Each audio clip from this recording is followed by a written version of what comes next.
hereby called to order. Madam Clerk, please call the roll. Freeholder Cooper. Absent. Freeholder Graham. Absent. Freeholder Johnson. Present. Freeholder Luciano. Here. Freeholder Mercado. Absent. Freeholder Pomares. Here. Freeholder Vice President Richardson. Here. Freeholder Siebel. Here. Freeholder President Gill. Here. Thank you, Madam Clerk. Could you please ask everyone to stand for a salute to the flag? I'm going to ask Freeholder Luciano to lead us in this salute. I pledge allegiance to the flag of the United States of America and to the republic for which it stands, one nation, under God, indivisible, with liberty and justice for all. I'm going to ask that we please remain standing for a moment of silence.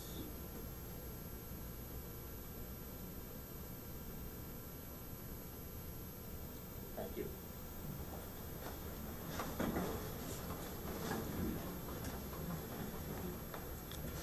I have before me certification from the clerk that this meeting is in compliance with the Open Public Meetings Act. At this point in the meeting, I'm going to ask our District 4 Freeholder, Leonard Luciano, who represents the great township of West Caldwell on the Freeholder Board, to offer greetings on behalf of the board. Freeholder, would you also introduce any West Caldwell elected officials who are here with us tonight, and also invite them to make a few remarks if they'd like. And before you do that, I do see that the mayor's in the audience. I'd like to personally thank him for allowing us to continue to bring Essex County government to our residents each and every year. Thank you for having us. Freeholder Luciano. Thank you, President Gill. Let me say good evening to everyone who's here, members of the public viewing at home. I'm just honored as the District 4 Freeholder for the last 7.5 years to say that this is the first time we actually are having a meeting here in West Caldwell. We do the best we can with our meetings on the road show, and we try to get out to as many communities as possible. We know that Essex is made up of 22 municipalities, and one of the mighty larger Essex County suburban communities is West Caldwell, which borders up against Morris County. That being said, I want to say thank you to our clerk for scheduling to get this meeting here in West Caldwell, and I want to bring up our long-standing mayor here in West Caldwell, who's a good friend of mine, and he has been in government and politics since he was in his 20s. He was somebody that when I was younger and I was coming up through the ranks, I looked up to. I learned a lot from him over the years attending meetings, and that would be the Honorable Joseph Tempesta, Jr. Mayor. Thank you very much. This means I'm old. That was nice things. Freeholder President, all of you freeholders, Freeholder Luciano, thank you very much for being here tonight. It's nice that you still do the rotation throughout the county. Welcome to West Caldwell. The new home to soon be the new West Caldwell Tech when it's renovated. We christened it yesterday. In 2 weeks they start construction. We really look forward to it. It's a beautiful, beautiful looking building. As I said to Joe D yesterday, if the building looks half as good as the renderings, it's going to be gorgeous. So we're very pleased. Anything you need, our home is your home. Again, we thank everyone for being here. It's good to see some of my old friend Freeholder Siebold. She and I go way back. And of course, my good friend Mayor Jackson, and a lot of familiar faces. So thank you again, and have a great meeting. Thanks, man. Right. Thank you. Continuing on, again, thank you, Mayor. I would also like to take an opportunity to invite somebody to the mic, somebody who's going to speak to us about gun violence, being this is National Gun Violence Awareness Month. And that woman would be Christine McGrath. But before I bring you up, Christine, I also would implore you and encourage you to bring up the rest of the folks that came here with you to stand with you in solidarity. But I also wanted to put on the record for the members of the public here and congratulate you because you have taken your advocacy and public service to the next level. You just won a council seat in Verona, and you will take over July 1st, so we will commend you for that. High vote getter out of several candidates, so we know that you're working hard and that people hear your voice and message. So at that, we welcome you to the mic. Wonderful. Thank you so much, Freeholder Luciano and the Board of Freeholders for inviting us here to speak. As Freeholder Luciano said, on Friday was Gun Violence Awareness Day, and I'm sure since many of you are on social media and you consume media, you saw the hundreds of events that happen around the country and in New Jersey proclaiming Gun Violence Awareness Day, we wore orange in honor of gun violence survivors. Gun violence in our country takes 100 lives a day, and double that are injured. And this is a problem that is persistent and will take a lot of different actions in order to solve. We are lucky that we live in New Jersey, which has some of the nation's best gun laws. But as I'm going to quickly outline for you, our legislators are actually hard at work to make those laws even stronger. So I just want to very briefly let you know what's happening in the federal level, very briefly what's happening in the state level, and then ways that maybe in the future we can partner.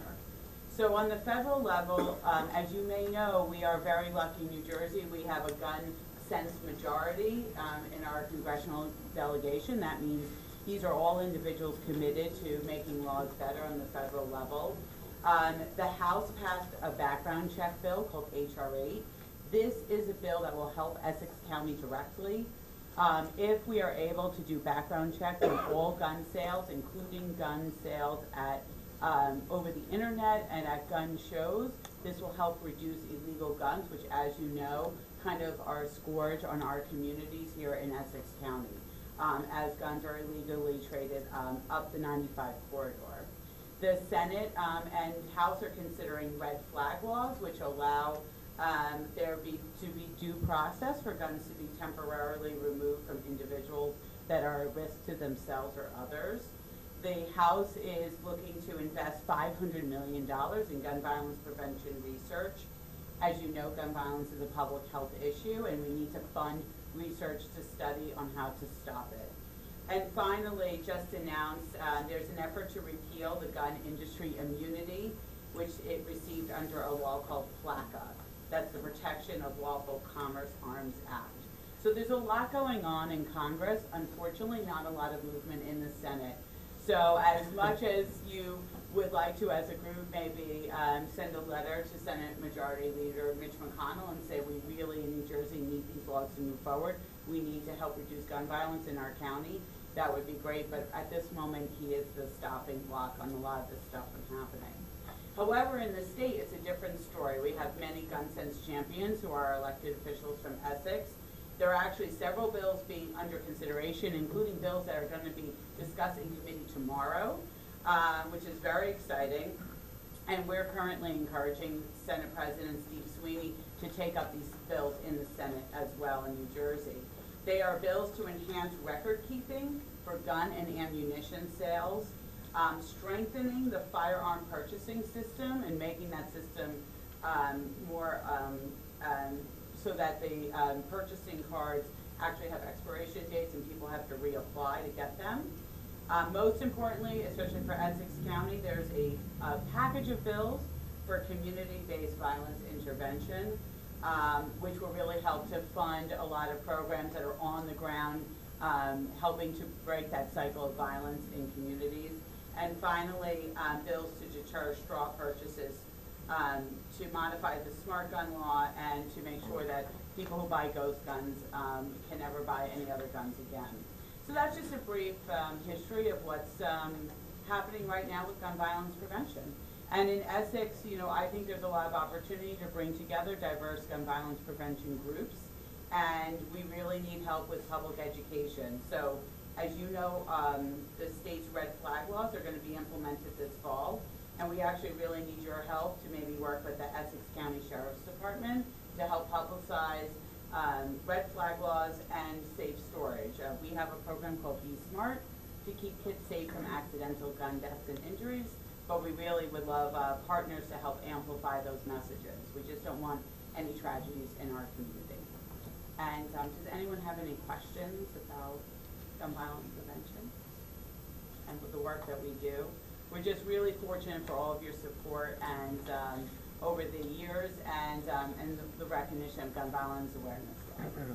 Thank you, Christine. And again, we really appreciate on such short notice you and your folks coming out, not just for the members of the public and to update our governing body, but for those folks that watch at home. And hopefully, you know, this becomes catchy and a snowball effect, and you guys grow in larger numbers because it's very important. Great, thank you so much. Take care.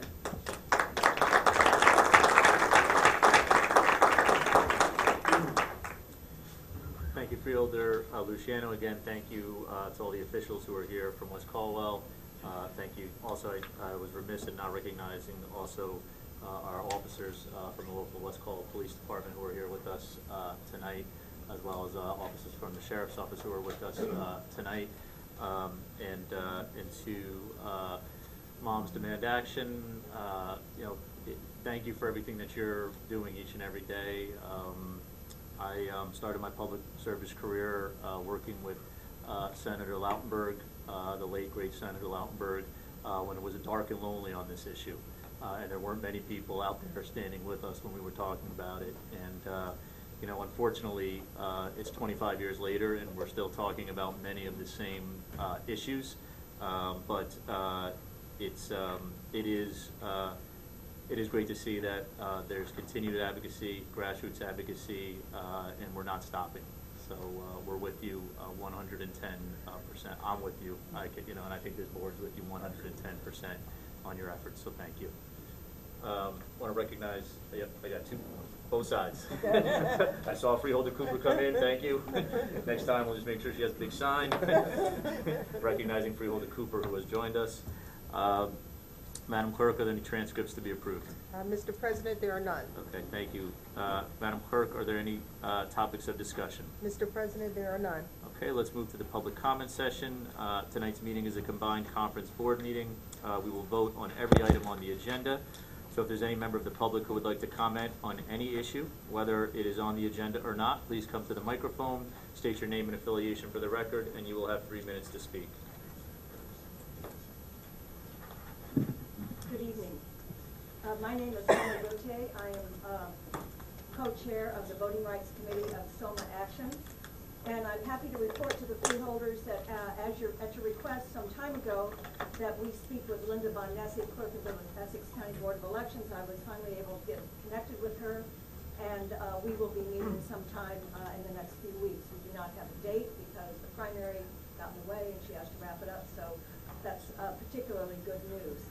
One of the things that came out of my phone conversation was to learn that there will be another pilot program occurring this fall, I believe in Montclair, but I'm not 100% sure, using the hand-marked paper ballot with optical scanner. And that is particularly good news. It will be fabulous to see how it turns out. However, I would like to ask, what could go wrong, other than everything, probably? Two things that are required to make it very successful. One, training, good training of the poll workers. This will be a new system. Anytime you have a new system, you have to give training. It'll be different for the poll workers. They need to know, because there'll be tons of questions. There always are. Secondly, voter education. Voters are going to come in, doesn't matter how well the trainers are, they're going to want to know what's going on. It's critically important to have good voter education and training of poll workers. This will require money. I have no idea how much. I'm sure there's a way to make it successful. Other places have done it. And I encourage the freeholders to take the responsibility to see and make sure that the Board of Elections makes this successful. Thank you.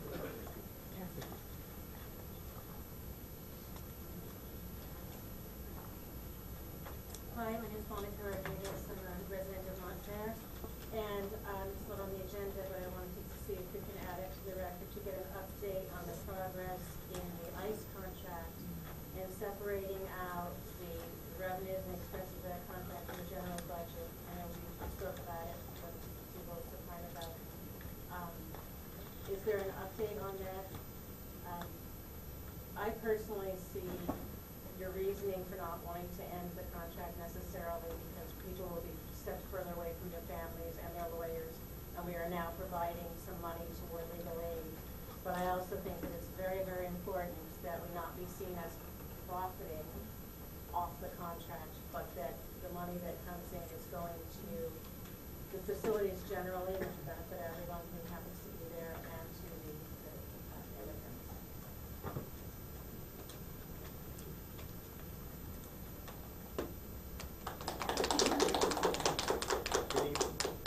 Good evening. My name is David Harris. I reside in South Florida. I'm co-chair of the Soma Action Voter Rights Committee. I want to address also the hand-marked paper ballots, but also the process. I'm sure you are aware of the controversy in Philadelphia when the Express SL was selected, and sort of in the dark. And I think recently the judge ruled in favor of the agency, but it has left a bitter taste in the citizens' mouth, and there is the suspicion that there is corruption involved. Express SL is spending a ton of money in every state. So the transparency of the process is important so that we avoid the kind of controversy Philadelphia will continue to experience. And as my colleague mentioned, Ms. Von Essie got back to us, and we hope to meet with her. But the selection of the next voting system, which is going to cost us millions of dollars, no matter how we cut it, it's going to be either one set of $1 million or 3 times that. But we're not going to get away with this cheap. So how we spend that money and the process we use to make sure that interested citizens know how you make that selection is going to be critical to our trusting it and believing that that process was open and honest. And we don't want to go through what Philadelphia is going through. Philadelphia goes through a lot of things we don't want to go through. But we don't want to go through what they're going through on the voting machines, and we can avoid it if we're cognizant and we're open. Thank you.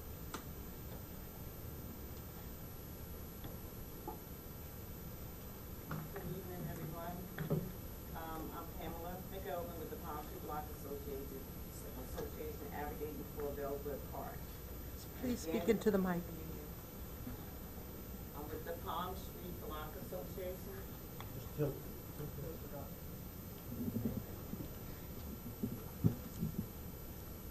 Advocates for the Bellwood Park.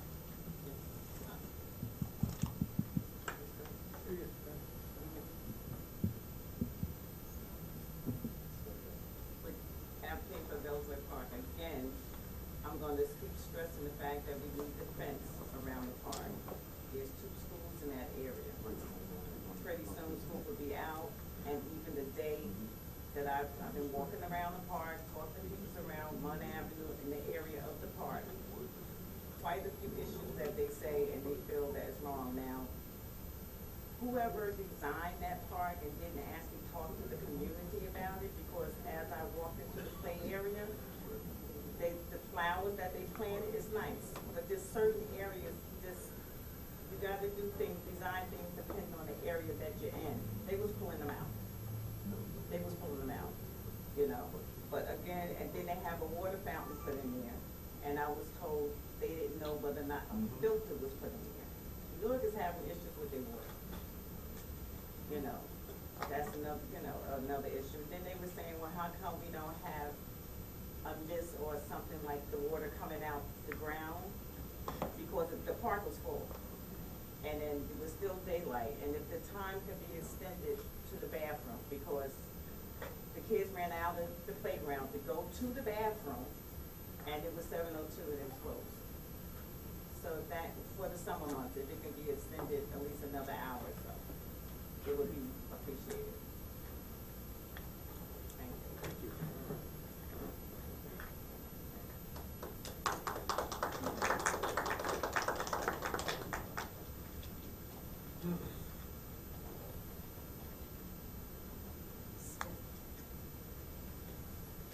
Good evening.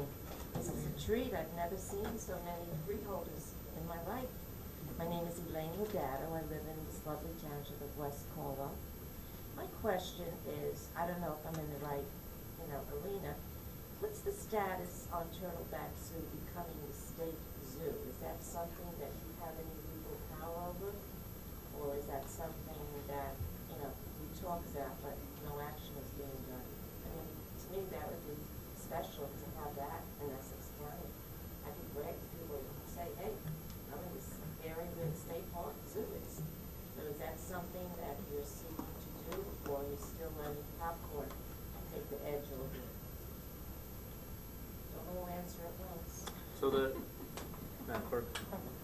I just wanted, through you, Mr. President, we respond to all questions in writing, and you should receive it with between 5 to 10 business days. Okay, because I know Joe Diggins, his baby, and he's really done a fantastic job.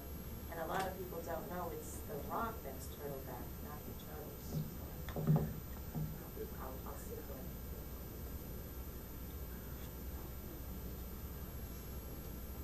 there.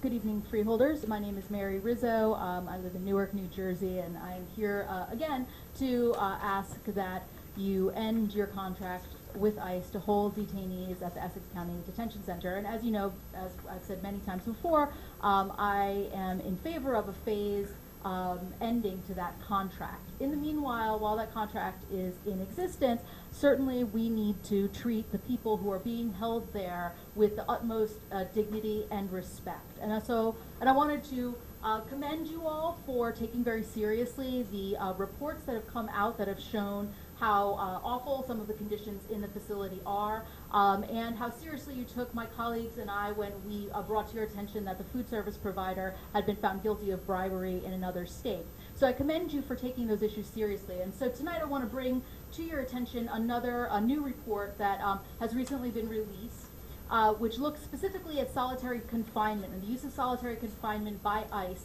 in facilities across the country. And what I was able to do is download the data from that report and do a little bit of analysis. And what I found is that between the years 2012 and 2017, 100 people were put into solitary confinement at the Essex County Detention Facility. 100 detainees were put into solitary confinement for a total of 1,504 days. So we can do a little bit of math. That means the average length of time that someone was held in solitary confinement, which means 23 hours a day in a cell by themselves, was 15 days. The United Nations has said that solitary confinement should be banned except in exceptional circumstances, and that isolation for more than 15 days constitutes, quote, inhuman and degrading treatment. Now, of course, that's an average. That 15 days is an average. The longest someone was held in solitary confinement at the Essex County Detention Center was 68 days, so well beyond what the United Nations considers torture. So what I want, and I will add too that the main reason why people were put into solitary confinement was for disciplinary purposes. That was 27% of the people who were placed in solitary for discipline. What does that mean? I'm not exactly sure, but I think it's very concerning and something should be looked into. So what I would like to do is send you some more information. 30 seconds. As I do some more analysis of this data, so I would like to be able to email you what I find. I would like to ask you to find out, as I said, this report goes until 2017, so I would ask you as freeholders to tell us what are the numbers for 2018 and 2019. How many people were held in solitary confinement, for how many days, and for what reasons? And I would like to ask you all to condemn the inhumane use of solitary confinement for immigrant detainees. Thank you very much.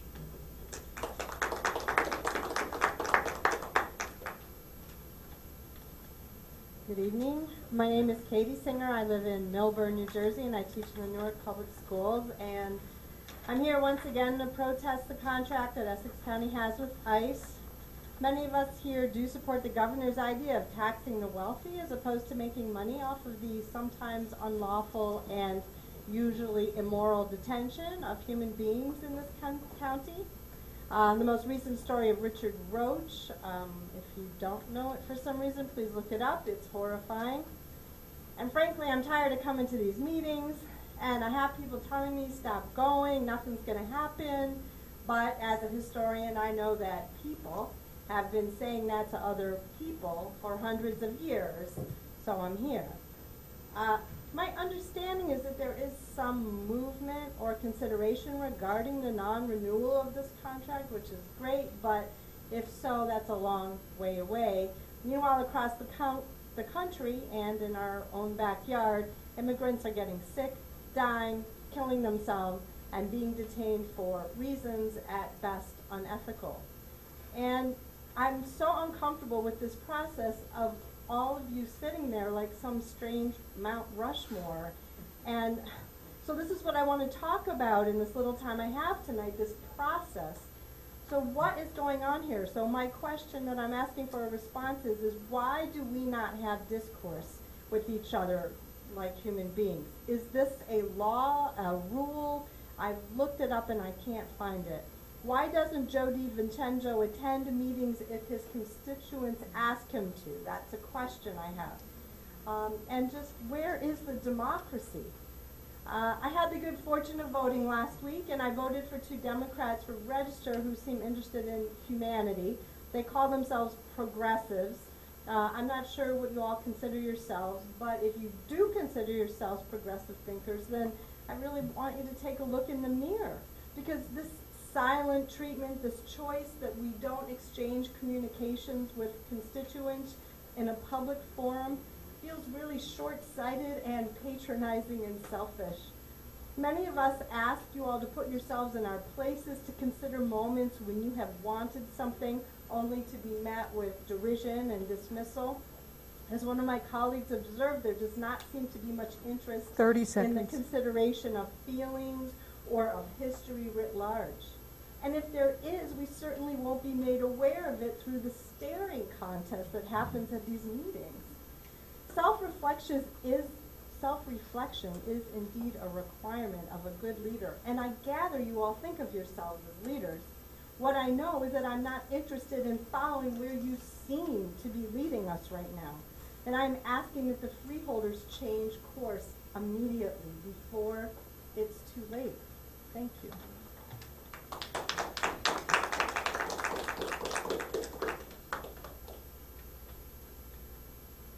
Hi, my name is Carrie Gordon, and I'm from Maplewood, New Jersey. I'm here today to call on Essex County freeholders to stop profiting from immigrant detention and enact community oversight of the Essex County Jail. Essex County has the second highest number of immigrant detainees in the country among county jails and with ICE contracts. There are also numerous health and safety violations detailed from inspections. The idea that immigrant detention can be just business to lower taxes overlooks the fact that it is fundamentally unjust business, one that by its very nature profits off of human suffering. And I'll remind again that this is a blue state and the bluest county in this state. Now, when I read about county projects like the Riker Hill Art Park improvements, which will cost Essex County about $1 million, I can't help but begin to calculate how many immigrants in detention paid for this. We know on average there are around 700 immigrants detained every day in Essex County. We know you're paid $117 to house each immigrant, about $81,000 a day, about $3 million each month. So about 12 days of immigrant detention to pay for Riker Hill Art Park, or you could say the human cost of 8,500 immigrants. The 2018 budget listed $40 million in revenues from ICE detention, and the projections keep going up. Just the other week, I read 250 immigrants were shipped in from Texas. When you hear this, do you think ka-ching, ka-ching? Do you daydream about large exotic animals to purchase for the Turtleback Zoo? The other week I attended a rally by the American Friends Service Committee for Maria, a mother of 2 American citizens, one with a life-threatening medical condition. We were outside the federal building in Newark. There were long lines outside with families waiting for their ICE check-in. I couldn't help scanning the nervous faces and thinking that many of these people probably have just as compelling stories as Maria. Some might say rules are rules, but we all know how broken the U.S. immigration laws and system is, and the role the U.S. plays in the world by creating economic hardship in countries and regime change wars that lead to dangerous conditions. 45% of immigrants come here legally but overstay their visas. It's a civil matter and not a crime. Criminal violations come with punishment, like time in prison. Civil cases come with penalties. Deportation is considered a penalty. Meanwhile, immigrants are being held indefinitely until their deportation trial in Essex County Jail, where they have to wear handcuffs and are strip searched, can be put in isolated confinement, where they spend only an hour outside a cell per day, facilities with broken toilets and moldy bathrooms and 30 unsanitary seconds. food, mesh cages added to glass enclosures. This is not how Essex County should be balancing budgets or treating people, members of our communities. It's horrific to continue to play a part in profiting from terrorizing immigrants. Stop profiting from human suffering. Thanks.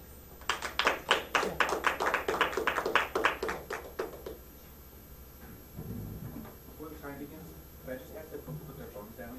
I know that just as a sign of respect, if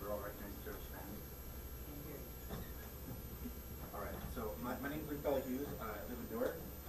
Thank you for sending a response so quickly to the question about your emotional experiences, and I do await the housing amendment answer, so thank you for that. Since each freeholder claims to empathize with the currently detained people, I have a follow-up question that I would like to receive a response to in writing as well.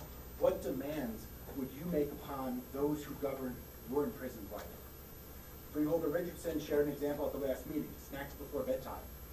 And they did so because they understand what it feels like to go to bed hungry. Freeholder Guild shared one too. They said legal representation so that detained people can experience due process, right? An interesting position because Guild seems to understand that there's right to due process as a human right, not just a narrow U.S. citizenship right, with the United Nations argues as well. So we could pop around and kind of talk about this, what your demands would be if you're empathizing, if you're really in prison. But we also know that this isn't really an authentic learning and knowing space, right? We're not making shared decision-making together. But what I'm still struggling with is how each of you somehow come to negatively rationalize Essex County's and the entire U.S. system's detention center that's observably harmful to immigrants because it's a punishment system. So in that way, I'm still wondering why you see this as an actually sane system when there's abundantly clear evidence that your viewpoint is disconnected from what's actually happening inside the facility itself.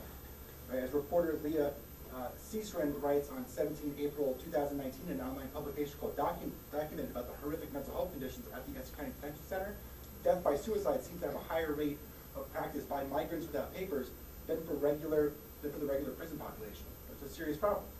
Right? There's an open criminal investigation that the Essex County Prosecutor's Office is pursuing right now about the suicide death of Lucas Ferreira that happened in August 2018, and it seems to confirm that there's a structural unhealthiness to that facility and to those all across the country which need to be closed, and there needs to be a housing and community care set of solutions that are provided with the termination of the ICE contract based on the choices of the newly freed people. Right? It's a pro-social, value-based method that, when practiced, is fully in line with the entire established academic field called psychiatric rehabilitation. It's an actionable idea. I think we all know inside ourselves that this can happen, and we need to begin planning for it. 30 seconds. So I just want to end here with a structurally competent conception of mental health, and I'm going to submit a question to Deborah that is going to be asking whether or not you see the Essex County Detention Center as a sanely organized system. So this is from Eric Fromm from 1955. And I'm going to go over a little over time here, so please don't allow me to finish. All right, so Eric Fromm says that the achievement of mental health involves all of these qualities. It can be said that the concept of mental health follows from the very conditions of human existence and is the same for humanity in all ages and cultures. Mental health is characterized by the ability to love and to create, by the emergence from incestuous ties to clan and soil, which Fromm meant racism and destructive nationalism. By a sense of identity based on one's experiences of self as the subject and agent of one's powers, and by the grasp of reality inside and outside of ourselves. That is, by the development of objectivity and reason. I'm just going to finish this last part, and I'll step away from the microphone. The mentally healthy person is the productive and unalienated person, the person who relates their self to the world lovingly, and who uses reason to grasp reality objectively, who experiences their self as a unique individual entity, and at the same time feels and accepts willingly the rational authority of conscience and reason, who is in the process of becoming born as long as they are alive and considers the gift of life the most important precious change that they have. So I really want you to consider, is this a sane system, the Essex County Detention Center, and should we be governing over it? How can we end this as quickly as possible so folks have all their needs met? Thank you.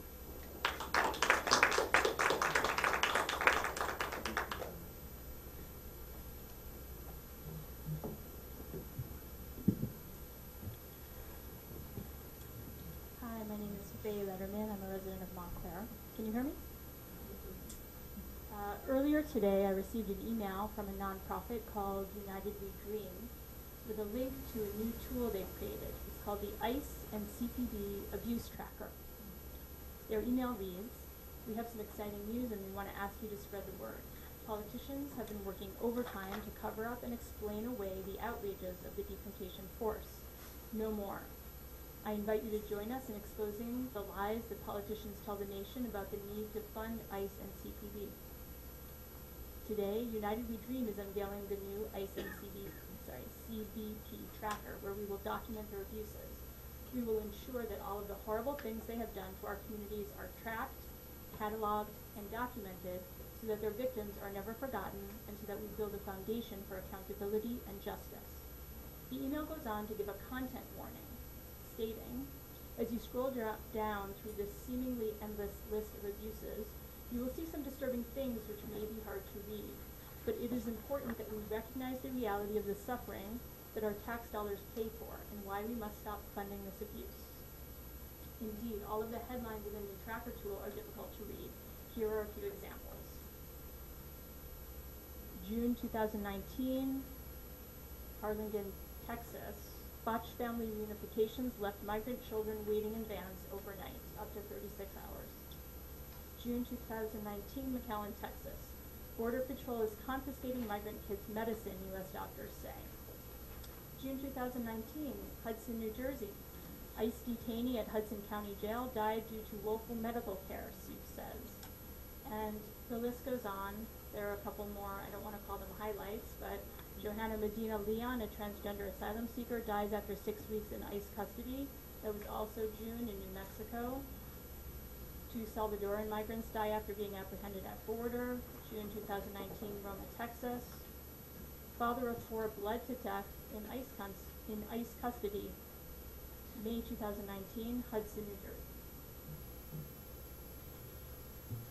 What I've noticed since joining my fellow activists in the fight to end Essex County's contract with ICE is you, the freeholders' consistent attempts to distance yourselves from the larger national agenda of ICE and Trump, as if the abuses in the jails, 30 seconds. in the jails that we've been raising for years and that have now been laid bare to the public at the embarrassing expense of the board were aberrant, one-offs, isolated incidents. But we know this is untrue. The freeholders use another distancing technique, arguing that the Essex jail doesn't have any abuse, this was earlier, that we concerned citizens must be thinking about a different New Jersey detention center. Maybe it's Elizabeth, because Newark jail is really well run. Again, we know this to be untrue. And the abuse is taking a Time's up. One more minute, 20 seconds. And the abuses taking place at the Essex County Correctional Facility are no different than those occurring along the border and at other spots around the country as listed in the ICE abuse tracker. The efforts to distance yourselves from Trump and ICE while continuing to reap profits off the backs of detained immigrants will no longer work. I ask you to show visionary leadership, just leadership, and break the contract with ICE. Thank you.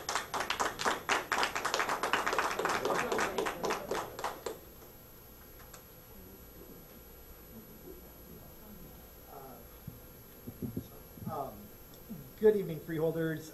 My name is Whitney Strube. I'm a resident of Newark. And I guess I want to congratulate you on getting Essex County into the national news, unfortunately, in a rather unflattering light. In case you missed the headlines this past week, I'm just going to read some to you. This is from NJ.com 4 days ago. Slimy lunch meat, moldy showers, strip searches. Feds find horrid conditions at New Jersey ICE facility. That's the Essex County Correctional Facility. What's happened, in case you missed the story, is that Department of Homeland Security consolidated the report that it wrote earlier this year with 3 other reports from Louisiana, Colorado, and California, which put it back into the national news. If you read it closely, it turns out there are actually details in it that were not in the initial report, humiliating details about detainees given underwear that are comically large and won't even stay on, the regulation of toothpaste, daily indignities that make us wonder just what other details have not been reported yet, because we had actually thought the earlier report was comprehensive. So the headlines go on. That was the local newspaper. If you look at CNN, their headline was exclusive. DHS watchdog finds expired food, dilapidated bathrooms amid egregious conditions at ICE facilities. ABC, national news, DHS watchdog finds egregious violations at ICE immigrant detention facilities. And one more example, Think Progress. Reported DHS watchdog finds spoiled food, nooses at multiple immigration detention centers. The results confirmed suspicions that ICE is routinely violating the human rights of the individuals in its custody, which I think is not news to many of us here, which is one of the reasons we come back meeting after meeting to protest the abusive Trump regime that you are complicit in and collaborating with. And I know the ending of the contract is a controversial issue, even among immigrant rights supporters. I understand that. I understand the end is not coming tomorrow, but I do believe we need an exit strategy. You know, we've seen people detained at the southern border are now being sent up to North Jersey, which just goes to show the role that, you know, local immigration centers play in the national movement of imprisoned bodies. And so on the way to that exit strategy, I do want to ask a question, which is, I got a written response suggesting that the board, the Freeholders board, quote, stands in unison with President Gill on the matter of universal legal representation for detainees. Stands in unison is a quote from the letter I was sent. I want to know what that actually means. You know, does that mean everybody's just going to sit around and hope Phil Murphy delivers this in the state budget? Or are there concrete actions, proactive actions you're taking at the county level to actually make this happen? Is this just a rhetorical ploy, or are you committed to universal detainee representation until we can end this contract? And that is a formal question that I would like a written response to. Then with the 3 seconds I have, I just want to invite all of you and anyone here in the crowd to a protest and rally on Saturday at 1 p.m. In Newark's Ironbound, outside of Assemblywoman Ileana Pintor-Marine's office, protesting the funding of our county through the suffering of immigrants rather than the taxing of millionaires, which the Democrats are supposed to stand for in New Jersey. So thank you. I hope to see you there.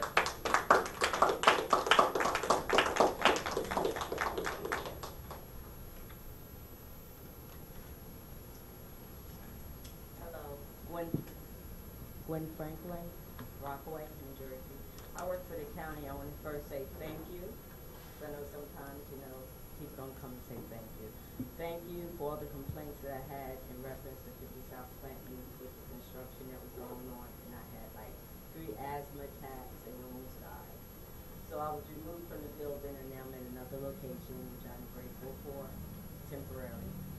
On another note, I would like to say, with the time and attendance, now that they have moved and migrated to the computer system, with all the breaches that's going on, is it possible, like LabCorp and Quest Labs, you know, with the billing company that the breach took place, is it possible for Essex County to give us some security, or at least go after LabCorp and the Quest Labs, because it's only like 2 blood companies you really use via testing anyway. And I have yet to receive a letter saying that they would, you know, will offer a year of LifeLock. Is that possible that the county can go after at least LifeLock for a year to secure us and make sure that, you know, we are secured? Is that possible? That's one of the questions. And that's it. Thank you.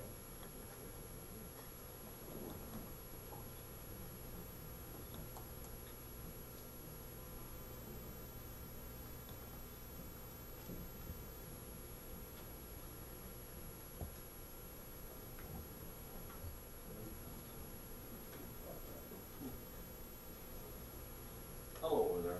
This might be the wrong group or whatever, and it's about property taxes. Name for the record, please. My name is Clint Elvin, live in West Colwell, New Jersey, born in Newark. Might not be the group, but might know people that have influence on the property taxes, etc. West Colwell is a great town, great services, and property taxes, whatever the final bill is, well worth it. My problem is the unfairness of it. I'll explain it to you very simply. Like the gentleman on the extreme left that likes old cars, who's dressed very nicely today. I have a 62 Thunderbird outside if you want to see. Okay, cool. Anyway, so you and I will go down to Central Avenue, make a left down to Central Avenue Barbershop. So you and I will sit down. Angela will say, Mr. Elvin, you're next. Okay, I'll go up and get a haircut. Mr. Elvin, what'd you like? Oh, it's a regular haircut. $15. Okay, snip, snip, snip, get a haircut. Thank you, Angelo. And I leave. Next, this gentleman, as you see him there, as opposed to how I'm dressed, he gets up there. Oh, the same haircut as Mr. Elvin. Okay, $30. Why? Well, look at you. You can afford it. And that's exactly how property taxes work in New Jersey. All my neighbors, I live on a street with 10 houses, we all got different property taxes. But we all have the identical services available to us. That's nuts. Thank you very much, and very interesting, and you all folks have a great day. I did. Ford Road.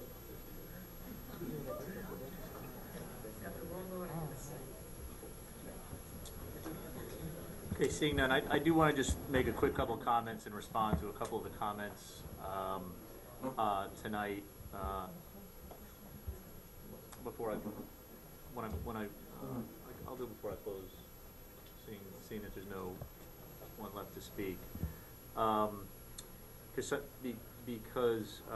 Both because of this issue, because of continued advocacy of the people who have come to meeting after meeting, some of these issues I think can be responded to immediately. They still will be responded to in writing.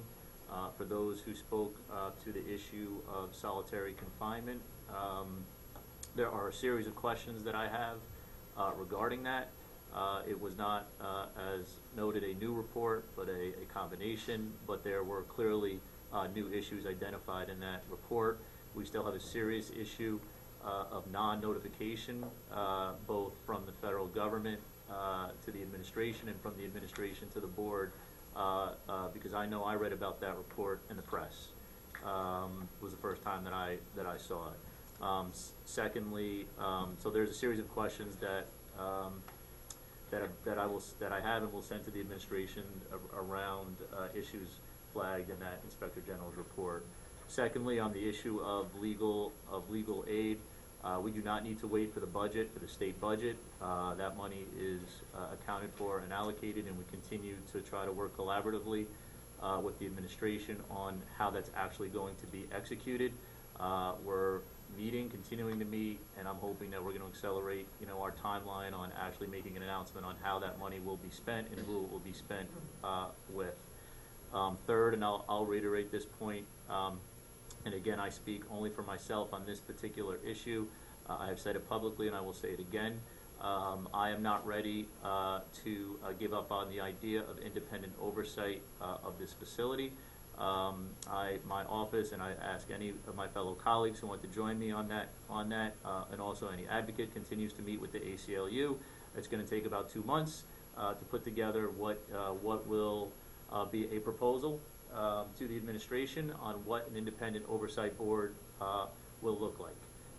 So anyone is welcome to contact my office if they would like to participate in that process. I have been clear that I think we should get out of this contract. I don't support this policy on the federal level, which is where we need to end it. I am on the side of not ending it immediately for reasons which I have outlined both in writing and to anyone who has contacted me and at this board. But again, I'm speaking as one freeholder right now. I will not vote for this contract again if it ever comes back, if I'm on this board, and I hope to be. If it comes back before this board, and I think we need a responsible wind down. Mr. McInerney, this is a question that I've asked many times before, that we need a better understanding of where that money goes in our county budget. It is not acceptable to just say it goes to the general treasury. We need a better answer on that so we can better understand if and when this contract ends, how we will still maintain the quality of services that this county so richly provides to its residents. Thank you. The housing amendment. So, seeing no other residents at this time, Madam Clerk, I'm going to close public comment, and we're going to move to the regular agenda. Madam Clerk, do we have any ordinances or resolutions for introduction and first reading? Mr. President, we have none. Madam Clerk, do we have any ordinances or resolutions for listing purposes only? Mr. President, we have none. Madam Clerk, do we have any ordinances, resolutions on second reading and public hearing tonight? Mr. President, we have one. Ordinance number O-2019-0005, ordinance to amend ordinance number 0-1979-00089 as revised. The Code of the County of Essex, Chapter 130, Streets and Sidewalks, addition of Article 4 S 130-9. Okay, Madam Clerk, I do hear I hereby declare the public hearing on ordinance O 2019-0005 open. If there's any member of the public who would like to comment for or against this resolution, please come to the microphone, state your name and affiliation for the record, and you'll have 3 minutes to speak.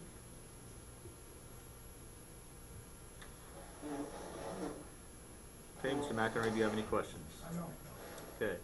Mr. Anyang Wu, do you have any questions or comments? None. Okay. Freeholders, do you have any questions or comments?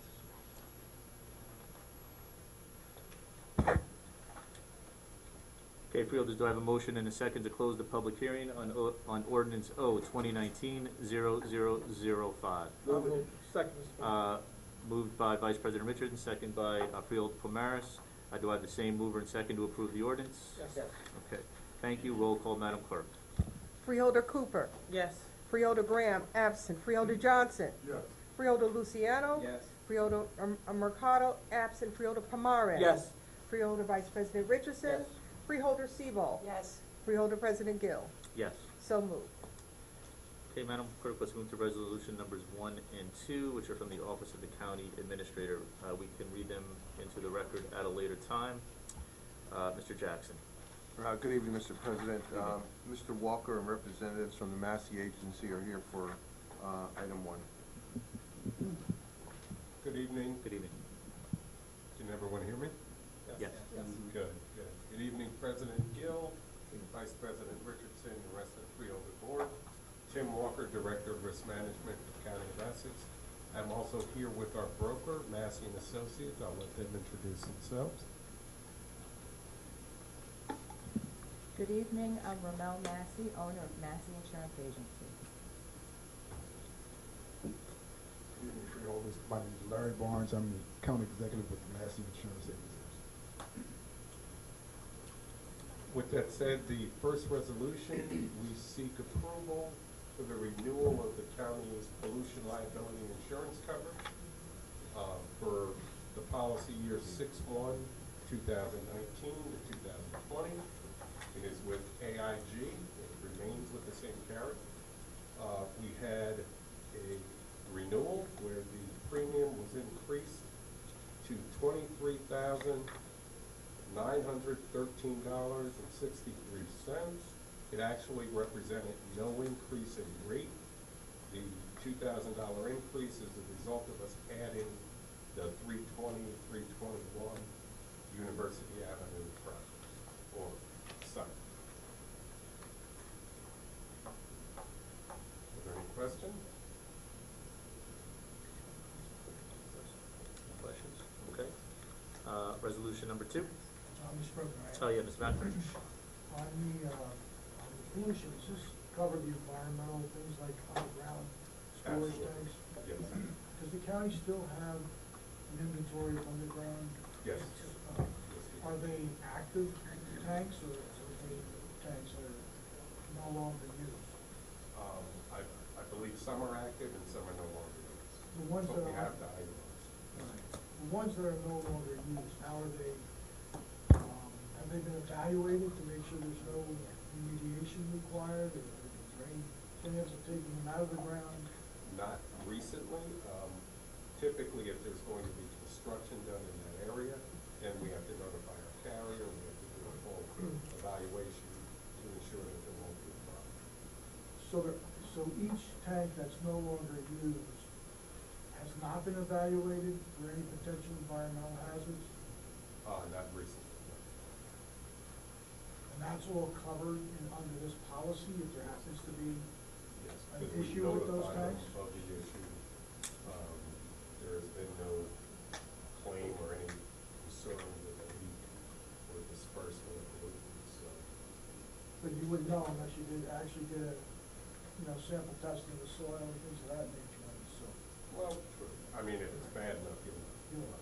So the other thing is, the remediation cost for something like that would be not covered under this policy, correct? No, there wouldn't. Or would be Yeah, covered? the liability that county would incur as a result of that for cleanup costs or God forbid if they find an injury to somebody that wouldn't be covered. So is that list presented to the insurance company? Absolutely. Okay, good, thank you very much. Okay. Any other questions? Okay, let's move to resolution number 2. Sure. We seek authority for the renewal of the county's government crime policy coverage that remains with AIG Insurance Company, and it remains at the same premium as previously. Total of $9,665 plus a $32 New Jersey surcharge. Okay. Freeholders, any questions? Mr. Agnon move? None. On 1 or 2? None. Okay. Mr. McInerney on resolution 2? Okay. Freeholders, do I have a motion and a second to take I'll move resolution it. 1 and 2? Moved by Freeholder Seabold. Second by Vice President Richardson. Roll call, Madam Clerk. Freeholder Seabold. Yes. Freeholder Vice President Richardson. Yes. Freeholder Pomares. Yes. Freeholder Mercado absent. Freeholder Luciano. Yes. Freeholder Johnson. Yes. Freeholder Graham absent. Freeholder Cooper. Yes. Freeholder President Gill. Yes. So moved. Okay, thank you. Thank you. Madam Clerk, moving to resolution number 3. You can read it into the record at a later time. Mr. Jackson. Mr. President, County Council Gassion is here to explain. Thank you. Good evening, Courtney Gassion, Essex County Council. Mr. President, resolution number 3 is a request to approve the professional services agreement to provide county adjuster investigations. It's a 3-year contract from June 1st, 2019 through May 31st, 2022, in an amount not to exceed $120,000. This contract would be with Trianate Associates. This is the current vendor that we utilize for these services. The County of Essex, as you all well know, operates the Essex County Hospital Center, which is a psychiatric facility. The county is responsible for accounting for any patients that are Essex County residents that reside for any period of time within our hospital center, and determining their county of residency. If they are an Essex County resident and they are an indigent patient and are unable to pay for the treatment that they receive at the hospital center, the county then becomes responsible for their treatment with us. If they're an out-of-county patient, then that county then becomes responsible for their treatment with the Essex County Hospital Center. This formula or this accounting applies to the hospitals that provide psychiatric care throughout the state at the state level. So this accounting process happens in other facilities where we house psychiatric patients. Trianate conducts an investigation to determine whether or not the patients at those facilities are either Essex County residents or out-of-county residents, and then an accounting is done to determine who is responsible to pay for the services that they've been provided if they are unable to pay for their own care. And then at year end, an accounting is performed. The county receives some reimbursement back from the state, and in some circumstances, we are responsible for paying for county residents that reside at state hospitals outside Essex County. So Trianate is necessary to perform the function of investigations into residencies for these various psychiatric patients. Okay, thank you. Mr. Agnon will. Just for clarification purposes, is Trianate out of contract now? Their contract is expiring. I think it's expired at the end of May, so this will be a contract going into place retro back till June 1st, yes. All right, thank you. And as I said, they are the current vendor performing this service. Thank you very much. Okay, Mr. McInerney? No questions. Freeholders, questions or comments? Okay, do I have a motion and a second? I'll move it. Moved by Freeholder Seabold, second by Freeholder Cooper. Roll call, Madam Clerk. Freeholder Cooper. Yes. Freeholder Graham absent. Freeholder Johnson. Yes. Freeholder Luciano. Yes. Freeholder Mercado absent. Freeholder Pomares. Yes. Freeholder Vice President Richardson. Yes. Freeholder Seabold. Yes. Freeholder President Gill. Yes. So moved. Thank you, Madam Clerk. I'm going to move to resolution number 4. I'm going to ask that you read this into the record, please. Resolution 4, Department of Health and Rehabilitation, Division of Community Health Services, Professional Services Agreement to provide health officer sanitarian services for Dr. Michael Fester, May 26, 2019 through May 25, 2020, amount not to exceed $52,500. Okay, thank you, Madam Clerk. Mr. Jackson? Mr. President, Director Fishman and Dr. Fester here to address your concerns or questions.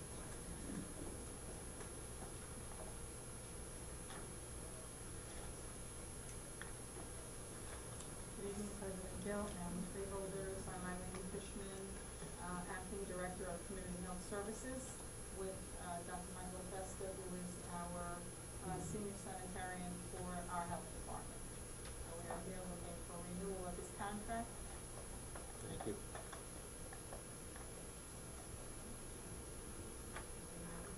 Hello, I'm here.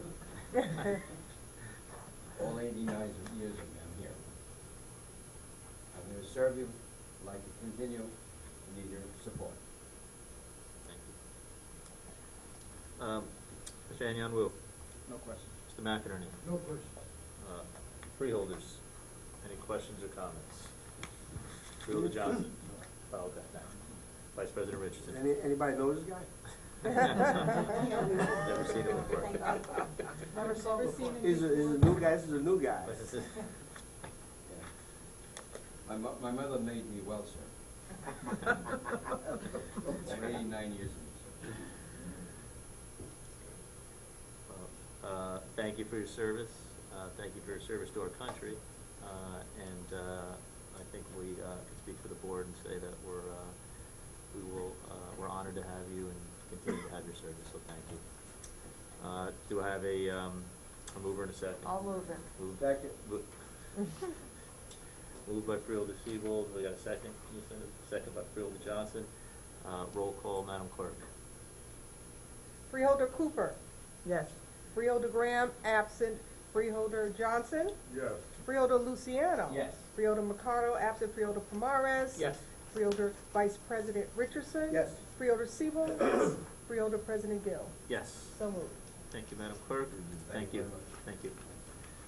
Moving to resolution number 5, which has been withdrawn by the administration. Moving to resolution number 6, which we can read into the record at a later time. Mr. Jackson. Thank you, Mr. President. Director Ortiz is here to answer your questions. Thank you.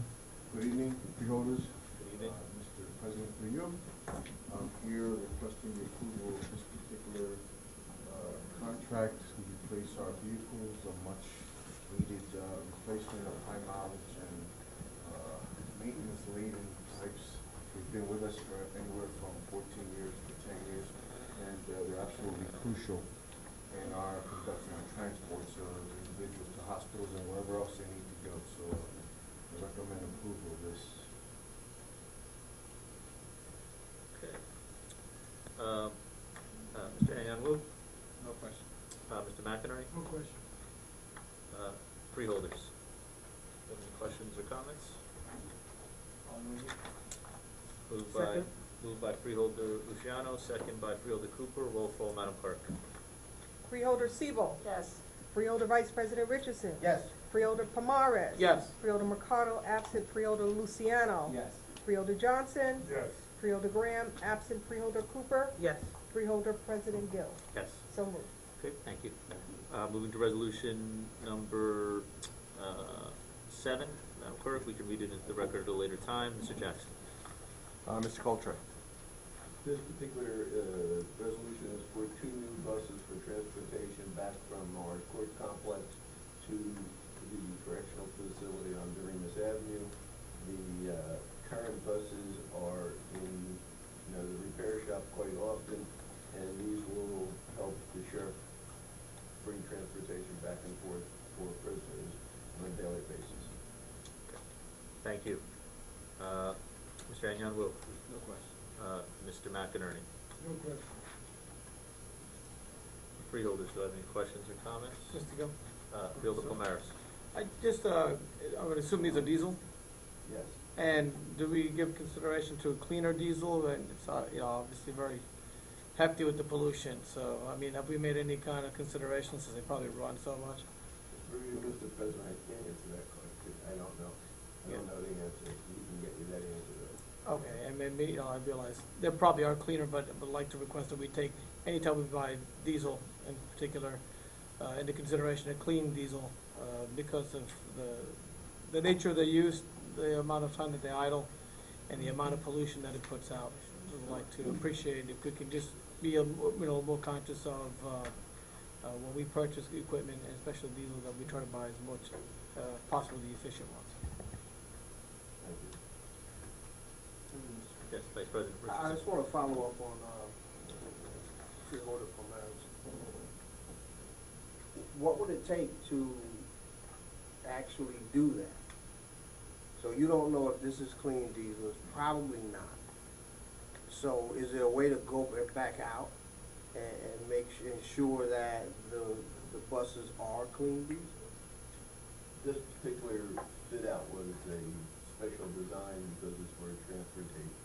I can't answer the question, is it a clean diesel or environmental? I'm assuming in today's day and age it would be environmentally safe, but I don't know exactly. We can get you that answer. Okay, so the fit out would, so they couldn't fit out around clean diesel? They couldn't do that for that? No, what I'm saying, the fit out is for the body, for various sections for prisoner transportation. But that has nothing to do with the fuel. Correct. So I don't know your answer, the answer to your question. So why don't we hold this up and find out, and if it isn't, do another, put it back out to bid for what we want. You know, environment is very important. I think we should hold this up and, go back out. If it's clean diesel, then we'll move it, and if it isn't, it should be. If it costs a little more, so what? You save some lives.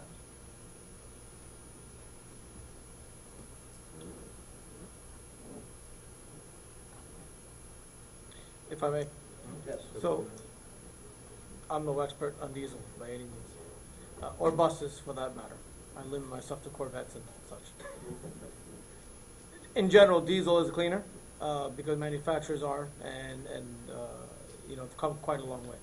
I think there's different degrees of clean, and what I'd like to see, not necessarily, I wasn't necessarily inquiring for this specific purchase, but that in part of our process, that among the, one of the more important attributes is, you know, what are the options for cleaner diesel? So they have biofuels and things of that nature. I couldn't tell you off the top of my head what, I think is it Ford buses? I couldn't tell you exactly what they're running. But I just, on the checklist of purchasing, I'd like to see that just be considered as opposed to not cognizant. The manufacturer will make them cleaner, but I think we need to do our due diligence to find the cleanest ones. Because it is, diesel is very dirty by nature because it's less refined, doesn't burn as clean. And so, because of emission standards have changed, it burns cleaner as well. But I would just like for us to have it in our consideration of checklist to find the cleanest one, if possible. If I may, Mr. President? Sure. We'll certainly, to Freeholder Vice President Richardson's point, we certainly can investigate the information in your request, and we can put this back on for the 25th. Do we need a motion to do that? Motion? Yeah, I'd like to make that motion to bring this back on, and table this until the 25th. Second. Second by Freeholder Cooper. Motion on the floor is to table resolution number 7 until our meeting on the June 26th. 26th? Okay. Roll call, Madam Clerk. Okay, Freeholder Cooper. Yes. Freeholder Graham. Absent Freeholder Johnson. Yes. Freeholder Luciano. Yes. Freeholder Mercado. Absent Freeholder Pomares. Yes. Freeholder Vice President Richardson. Yes. Freeholder Siebel. Yes. Freeholder President Gill. Yes. So moved. Okay. Moving to resolution number 8, if we can read it to the record at a later time. Mr. Jackson. Mr. President, this is a budget insertion of $38,446 for replacement vest, and it is this outfit for the Sheriff's Office. This grant is consistent with all of your requirements under the ordinance, and it will provide 5-year life for a replacement vest for the Sheriff's Department. Thank you, Mr. Jackson. Mr. Agnew, move? No question. Mr. McInerney? No question. Freeholders, questions or comments?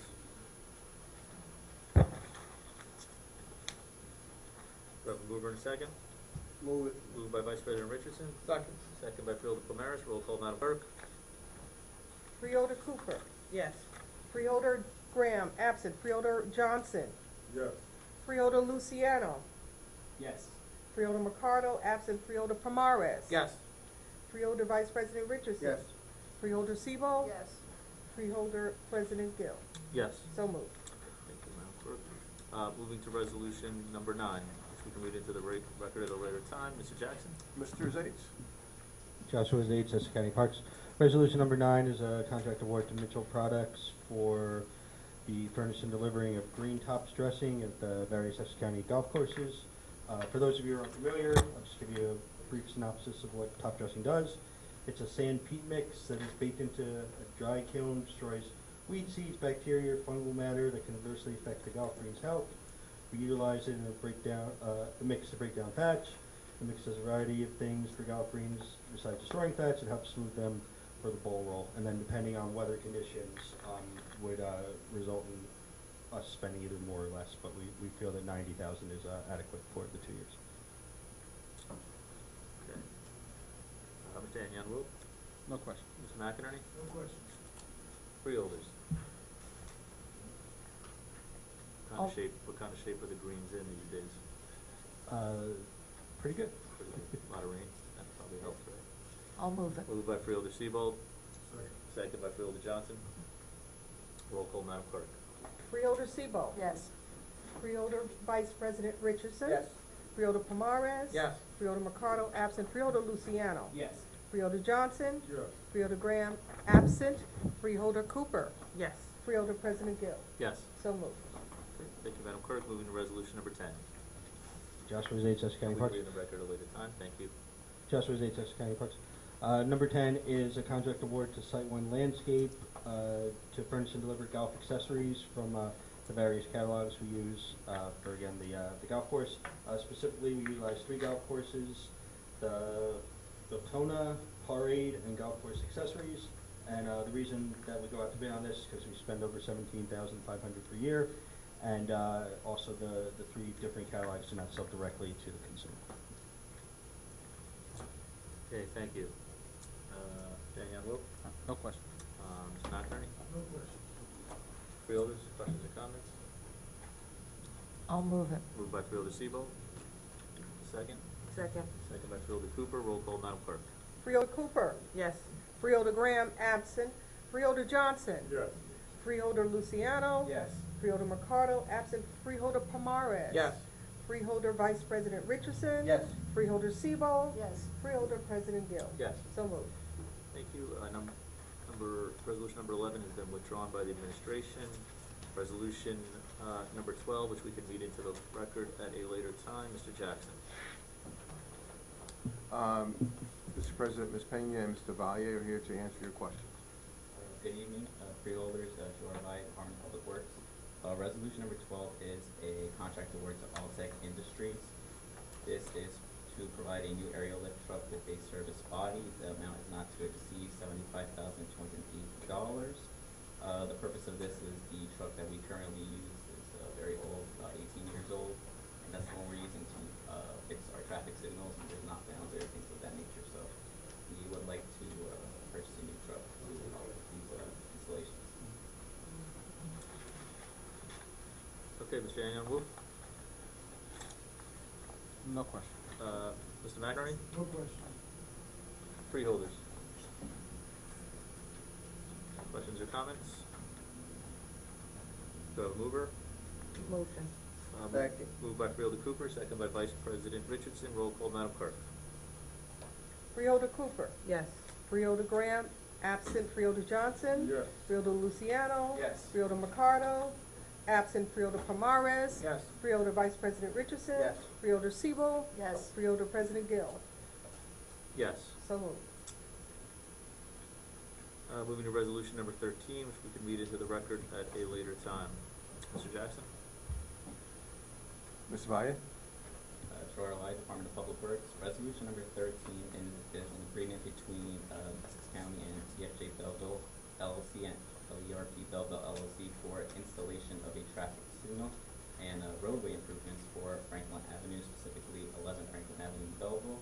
This is for the development that is currently ongoing right beside Claret Mass Hospital.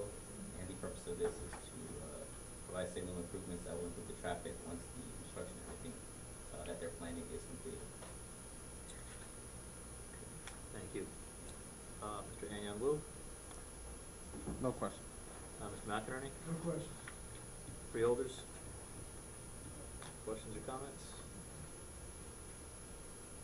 Do a mover and second? I'll move, Mr. President. Moved by Freeholder Primaris. Motion. Second by Freeholder Johnson. Roll call, Madam Clerk. Freeholder Sebo. Yes. Freeholder Vice President Richardson. Yes. Freeholder Pomares. Yes. Freeholder Mercado, absent. Freeholder Luciano. Yes. Freeholder Johnson. Yes. Freeholder Graham, absent. Freeholder Cooper. Yes. Freeholder President Gill. Yes. So moved. Thank you, Ashley. We're gonna move to resolutions, 43. Resolution 43, which is also in the Department of Public Works. We can read it into the record at a later time. Resolution 43, drawn by Department of Public Works. Resolution 43 is a contract award to Liberty Mechanical Contractors for mechanical room renovations at the Veterans Courthouse. Most of these repairs will be on the fourth floor, such as the replacement of the heat exchanger, pumps, asbestos removal. This is a 120-day agreement. The contract is not to exceed $1,578,000, and we do have Bob Roberti here from Liberty Mechanical. Your questions?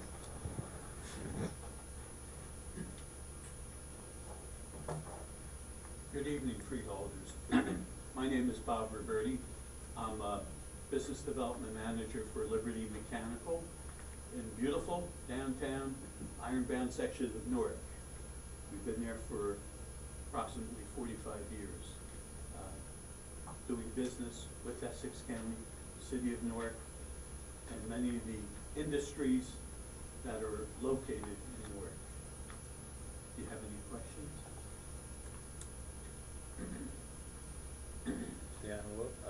Mr. Wu? No question. Mr. McInerney? Just a little more explanation as to what's being done for this amount of money. Oh, sure. The mechanical room is in terrible shape, and it needs to be, number one, it needs to be demoed. When you say mechanical, I don't mean to interrupt you, what is the mechanical room? Well, the mechanical room in the building houses all the pumps, the compressors, heat exchanger, expansion tanks, all the guts of the building. They're in terrible shape. There's asbestos in the building, so it has to be remediated. So the first part has to be, asbestos has to be abated from the building. And that wasn't done with the original rehabilitation of the building? It wasn't done with that long ago? No.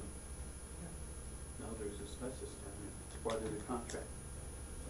And then all new equipment has been purchased, and all the old equipment is being transferred to new skid-mounted equipment, which is more efficient, much more better, lasts longer. The size is a lot different, lots Is this, again, I don't mean to interrupt, but just to keep the conversation on track, is this equipment that we're replacing equipment that was new when the building was rehabilitated? Are you aware of that? No, I'm not aware of that. I don't know when that building was rehabilitated. And then after all that equipment has to be installed, all the piping has to be installed, the piping has to be insulated, and all the electric has to be upgraded and the controls to bring in the state-of-the-art controls that is required by this modular equipment. And we're going to do all of that for the price. We were the low bidder. We feel And that's some a of good this price. was due to technological changes as well, from where the equipment was? It's all a part of cost savings, making things more efficient to run county buildings. I guess that's what the impetus was to do this. The equipment was old, it's very bad shape, it's inefficient. It's almost like I had a big Thatcher boiler in my house, and an oil-fired boiler. We didn't have gas, so I had to replace it. Now I have a ream boiler that's a about the size of this podium here when I had a huge Thatcher boiler that was 50 years old. It was still running. My house could have been heated with it, but it was so inefficient. The Green boiler is all new, and it's fantastic. I get heat like that, and that's what this is. This is for the Veterans Courthouse. I think I Yes. misunderstood. I thought it was the building next door. This is the Veterans The Courthouse. Veterans Courthouse. Okay, and is that building between the Hall of Records and the Veterans Courthouse?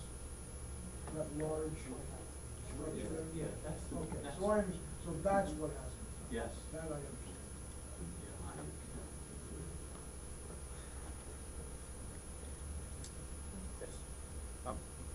Through you, Mr. President, so you indicated that you're gonna do all that work for the price. Just wanted to clarify, it's for an amount not to exceed. That's right. That's our fixed price. Okay. Not to exceed. Now, when you say not to exceed, no. Don't change the scope of work, or don't ask for something that's not in the scope of work, because then that's that dirty word that people like to annex or change order. And nothing is ever done without an approved change order from Essex County. No work is ever done without an approved. But I don't know, I don't think any more money's in the budget. Mr. President. So that feeds the whole campus then, not just the Veterans Courthouse, doesn't that also supply I can't answer to that. the Hall of Records as well? It has its own, through you, Mr. President, the hall has its own plans as well, yeah. This is in the wall building, right? This is the veterans. This is in the courthouse. Veterans Yeah, Courthouse. next door. I'm not an estimator on business development. Okay, thank you, Mr. Banker. Any additional questions, freeholders? Vice President Richardson? Yes, sir. Yes, so you said there's asbestos. So you are a licensed asbestos No, we are not. contractor as well? So who's gonna do the asbestos removal? We You have. said it's in your contract. Yes, yes. We have a, we're a mechanical contractor, so we don't, and we're not licensed to do asbestos removal. So we have to get a state certified, subcontractor that will subcontract just that portion. And we have an asbestos abatement subcontractor that's going to do that portion. What's the name of that company? The name of the company, Best Asbestos Removal. BEST, Best Asbestos Removal. And they'll supply all the certificates and everything.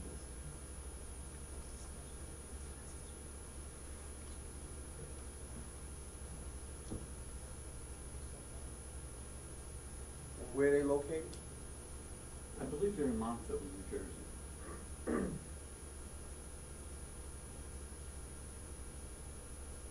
And your particular company, you've been in the Ironbound for, you said 40 years?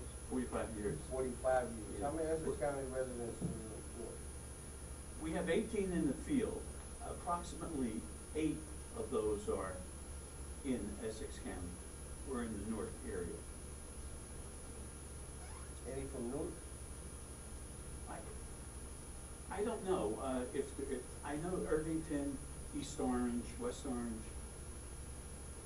I just asked because you Yeah, talked about beautiful Ironbound section yeah. of Newark, so I just wondered if you had any Newark employees. You don't seem to know if you even have them. You know what happens, as they're making money, they're moving out.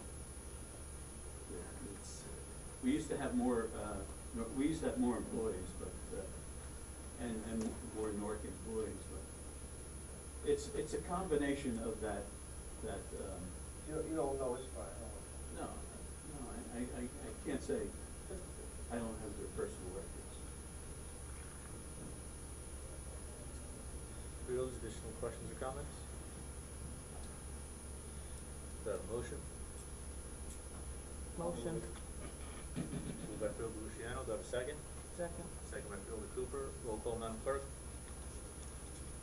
Freeholder Cooper. Yes. Freeholder Graham, absent. Freeholder Johnson. Yes. Freeholder Luciano. Yes. Freeholder Mercado, absent. Freeholder Pomares. Yes. Freeholder Vice President Richardson. Yes. Freeholder Sebo. Yes. Freeholder President Gill. Yes. So moved. Thank you. Let's move to resolution number 44. Read it into the record at a later time. Gerard Allied, Department of Public Works, resolution 44 is for a contract award to Air Systems Maintenance for miscellaneous MEP and HVAC services for various Essex County facilities such as the Veterans Courthouse, Historic Courthouse, Gibraltar Building, as well as the 320 and 321 University Avenue.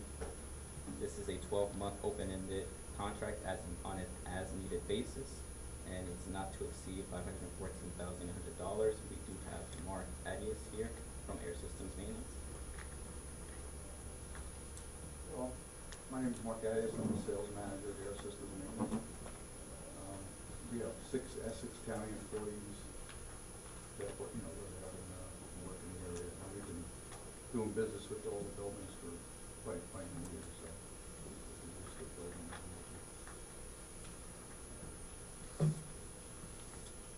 We are a union shop. We have 40 employees at your service. Mr. Anyanwu? No question. Mr. McInerney? No question. Freeholders? Thank you. Which union? Air conditioning and refrigeration.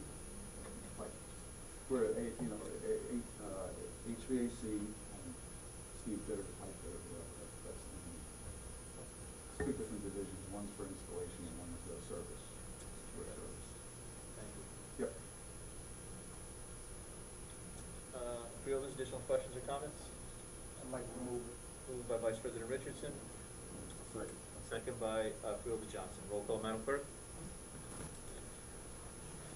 Freeholder Sebo. Yes. Freeholder Vice President Richardson. Yes. Freeholder Pomares.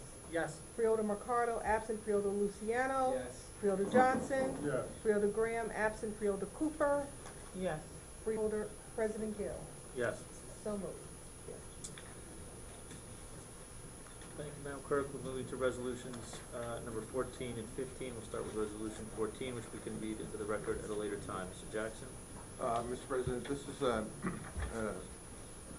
excuse me, contract award to Lawman Supply for $37,213.20 to provide for ammunition.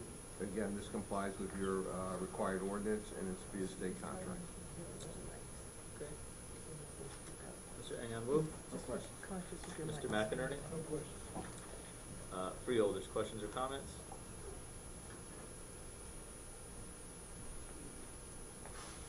Do I have a mover? Motion.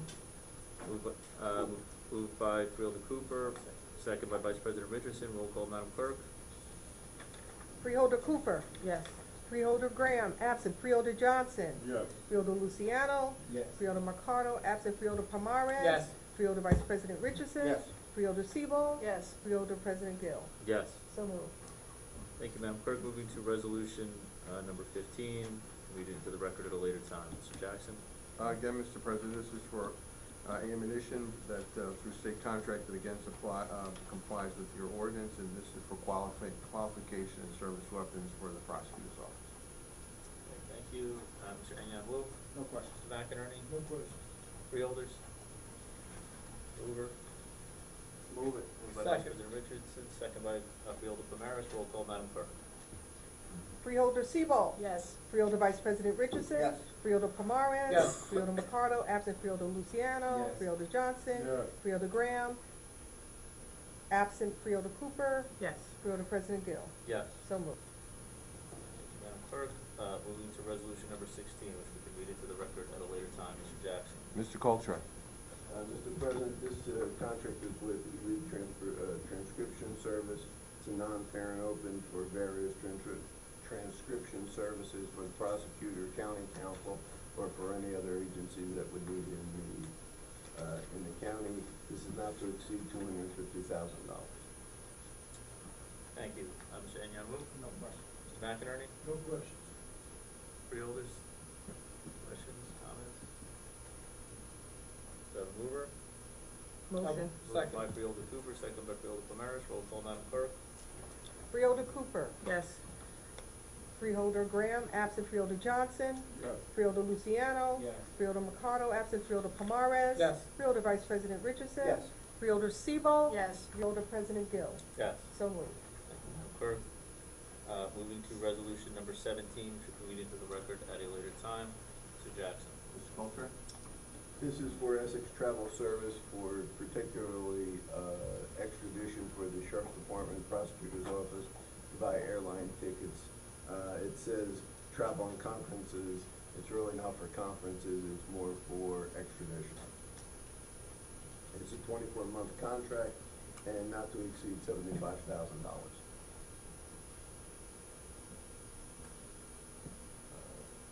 Okay, thank you. Mr. Anyanwu. And just for purpose of clarification, just for prisoner extradition. Yes, to bring prisoners back for various cases for the prosecutor's office. All right, thank you. McInerney. No questions. Freeholders. Question. Freeholder Cooper. Just a point of clarity, thank you, Mr. Chairman. The resolution itself says not to exceed $95,000 at the top of the caption under the subject. I'm sorry, I have a typo in my commentary. It's 95,000, yes. Okay, thank you. Agenda 675. Yeah, on the agenda it says 75. Right, that's why I asked. This says 95, Right. the agenda says 75. Oh, I just got confused. Is it 75 or 95? My eyes ain't great these days, so I thought maybe I was misreading it.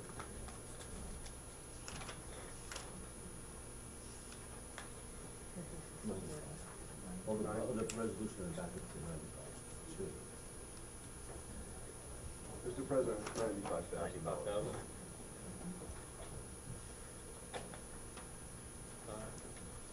Vice President. yes. Through you, Mr. President, so why doesn't it read exactly what it's for, instead of saying, expenses to travel and conferences?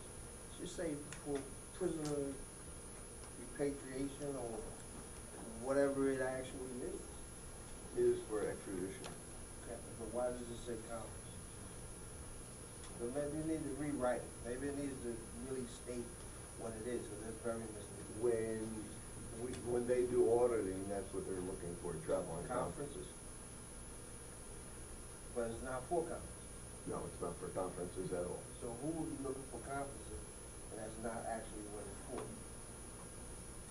That makes no sense. If I may, Mr. Vice President, I think what Mr. Coulter is saying is that that's what that line item is called in the budget. So there's a number of things, subcategories underneath that. So the major category is travel and conferences, and there's subcategories.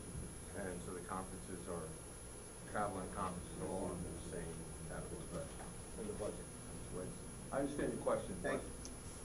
And it just brought to my attention under NJSA 48:11.5CC, it states that it's travel and conference in the local public contract law. Purpose of, to you, Mr. President, it says that It says travel and conference. for purposes of prisoner extradition. No, our purpose is for prisoner extradition. Right. But in the exemption, it says travel and conference. In the exemption. Yes.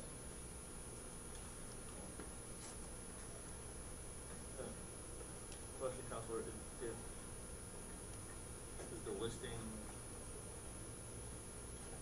do you have to make any change in the listing, or is that any reason why we can't move on this tonight? We can move, to the extent that, it's agreed upon to make the correction motion, to change the language, but it's not necessary in the sense that the exemption. Because the question I had was, we have the wrong amount amount. within the resolution, so I was asking, would that prevent us from being able to move on it tonight? I didn't hear you correctly. can make a motion to correct it. It doesn't, it's of no moment, it doesn't substantively. You guys have any, Mr. McInerney? Just cross it out? Yeah. Okay. But you have to, Okay. when you make your motion, have to, Make the motion Yeah. for it to have the correct amount. Okay. Freeholder Cooper? Thank you. I want to make sure I'm understanding. This resolution is for travel services for the sheriff officers and the inmates? This is for a prisoner, well, let me clarify. A suspect who is out of state that is brought back via extradition. So a person gets caught out of state who had a warrant, and at that particular time, prosecutor or a sheriff's officer or detective would go back out to that particular community and bring the detainee back to New Jersey. And did you say a moment ago that the statute that's referenced in here allow us to award this contract without going out to bid Yes, it's an exemption. because of the nature of the services? Yes, Okay. And this is for 24 months, right? correct. Thank you. Okay. Any additional questions or comments? Do you have a motion? Mr. President, Freeholder I Palmer? move that, we move this resolution at the correctly stated amount at $95,000, which is reflected inaccurately by a typo in the resolution in our document. Mr. President, through you, I just reviewed the resolution, and it does say 95,000. 95, okay. It's a typo in the agenda. I should Right. clarify. Okay. Clear enough for the councilor? Good. Good. And I'll second that. Thank you. Seconded by Freeholder Siebold. Motion was by Freeholder Palmer, seconded by Freeholder Siebold. Roll call, Madam Clerk. Freeholder Cooper. Yes. Freeholder Graham, absent Freeholder Johnson. Yes. Freeholder Luciano. Yes. Freeholder Mercado, absent Freeholder Pomares. Yes. Freeholder Vice President Richardson. Yes. Freeholder Siebold. Yes. Freeholder President Gill. Yes. So moved. Thank you. Madam Clerk, I'm going to move out of order, and at this point in time, turn the meeting over to Vice President Richardson for resolution number 42. Would you like me to read it into the record? Yes. Mr. President, we Okay. need 18. What's that? Oh, I'm sorry, we're not doing 18? No, no. Oh, I apologize. Getting really that quick. Moving to resolution number 18. Madam Clerk, we can read it into the record at a later time. Mr. Jackson. Thank you, Mr. President. Council Gassion is here to address this item. Good evening, Courtney Gassion, Essex County Council. Resolution number 18 is a request to approve a sublease agreement with the National Council on Alcoholism and Drug Dependence, Inc. They are an organization that currently exists at our 18 Rector Street, also known as 10 Park Place location. There is currently a sublease agreement in place between NCAD and our Division of Family Assistance and Benefits. We are looking to continue the sublease for 1 year from June 1 of this year, 2019, to May 31st of 2020. It will be at the present rate of the current lease, which would be $12,584.95 per month, plus $1,250.58 in taxes that are payable to the county to compensate for county taxes, or taxes rather, that are paid by the landlord of that property. As the board is aware, our DFAB offices are moving to 320, 321 University Avenue in July of next year. We therefore are terminating this lease on May 31st of next year with anticipation that when we move on or before July 1st of 2020, NCAD is going to be coming with us to the new location. We have dedicated space allocated for them at the new University Avenue location, and they will, at that point, renegotiate a lease with the county at a new rate that will be appropriate for the new space that they're going to be occupying. Any other questions? Mr. McInerney? No question. Freeholders? Questions or comments? Moved by Fielder Seabold, Second, second by Fielder Camaris. Roll call, Madam Clerk. Freeholder Seabold. Yes. Freeholder Vice President Richardson. Yes. Freeholder, Pomares. Yes. Freeholder Ricardo. Absent. Freeholder Luciano. Yes. Freeholder Johnson. Yes. Freeholder Graham. Absent. Freeholder Cooper. Yes. Freeholder President Gill. Yes. So moved. Okay. Thank you, Madam Clerk. At this point in time, we'll move to Resolution 42. I want to turn the meeting over to Freeholder Richardson, and should be recorded as present. And Mr. Vice President, I will read it into the record. Please. Resolution 42, urging Governor Murphy to consider the port truck modernization and New Jersey Transit mitigation package in NESE permitting deliberations, sponsored by Freeholder Richardson. So thank you, Mr. President, through you. I'm happy to talk about resolution number 42, urging the governor to consider port truck modernization and New Jersey transit mitigation package in NESE, which stands for Northeast Supply Enhancement, permitting deliberations. The resolution simply outlines our request as legislators to take a stand to act as guardians of our communities, public health and environmental justice. The resolution is a no-nonsense remedy to reducing the quality of air that we all breathe.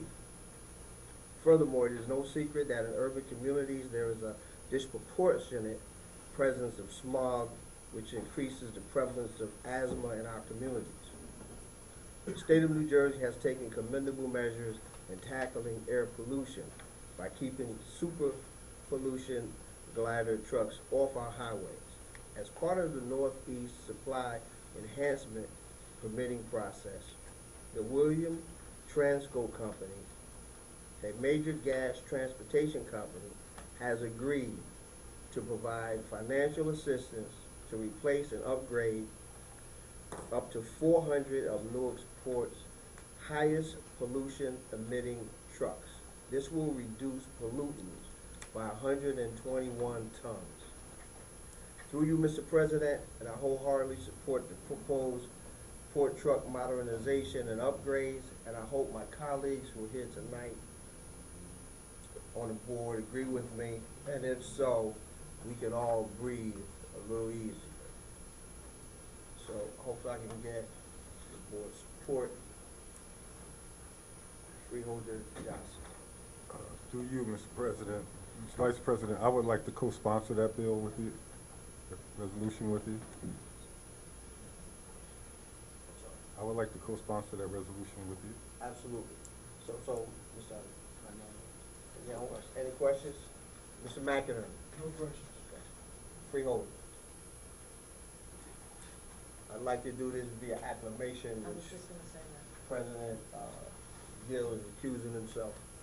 So if we can do that, it'd be greatly appreciated. So, yes, as a point of review, Vice President Richardson, could you ask?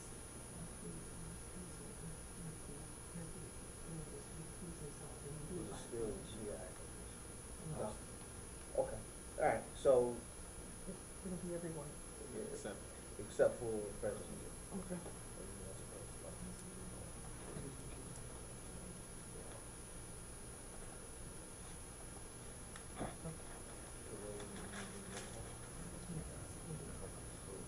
Clerk, roll call. We need a mover in this. Oh, yeah, we need a mover in a second. Motion. I want to move it. Okay.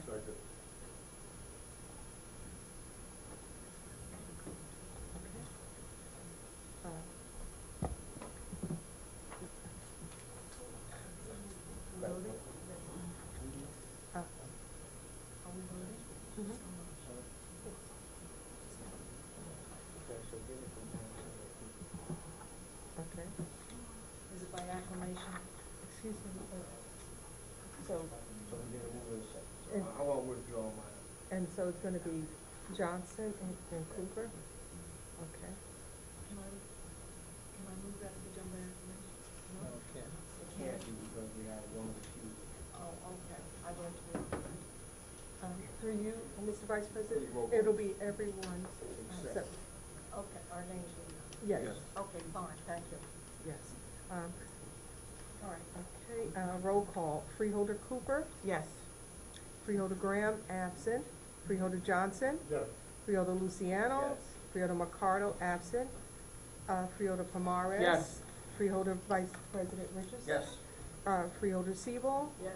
And Freeholder President Gill is voting present, not voting. Mr. President, now. Yes. President. Mhm. So this So will be moved. sent- So this will be sent to the governor? Yes. Thank you forthwith. Thank you, Mr. President.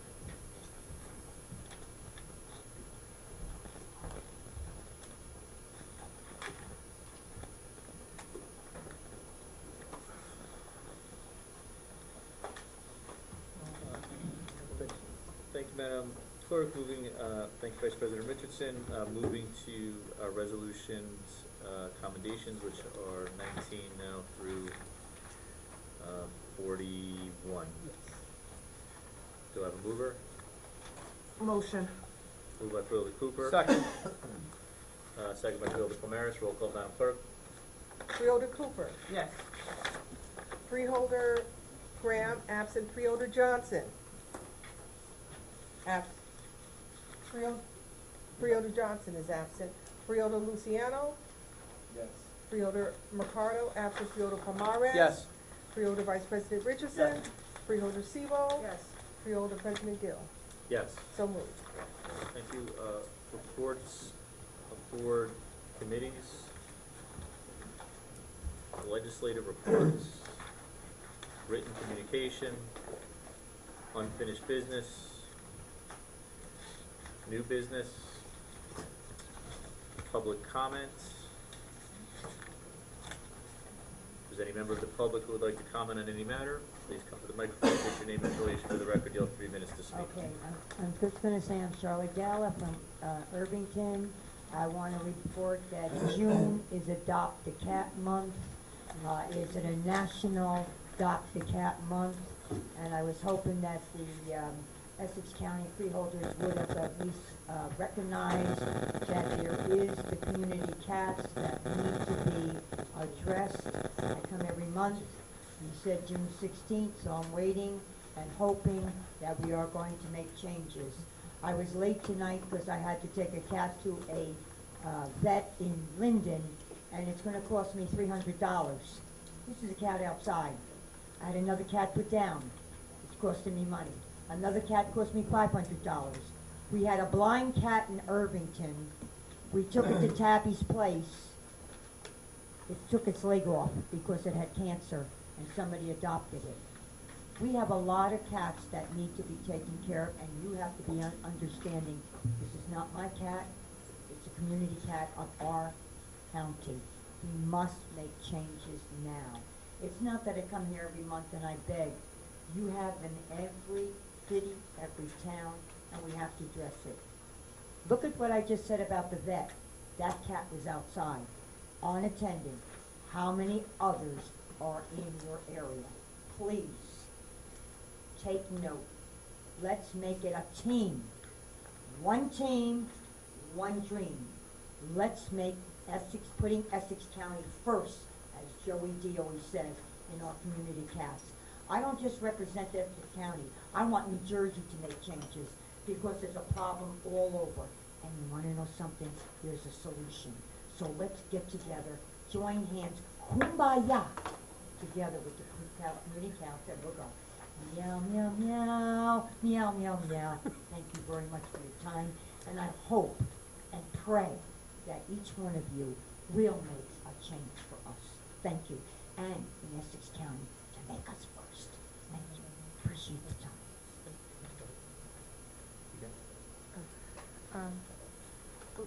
Lady Meow, the President and Freeholder Cooper wants me to inform you that the resolution you requested will be on the June 26th agenda. Thank you. Thank you. Thank you. Thank you, Madam Clerk. And cats stay, you know, Thanks, Madam top Clerk. cats.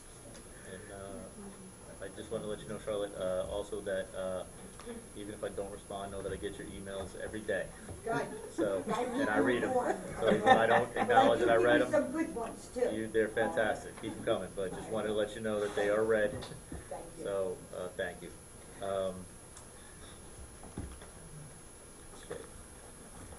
Okay, if there's no one, if there's no one left to speak, Madam Clerk, let the record indicate there's no one wishing to speak at this time. Freeholder comment session.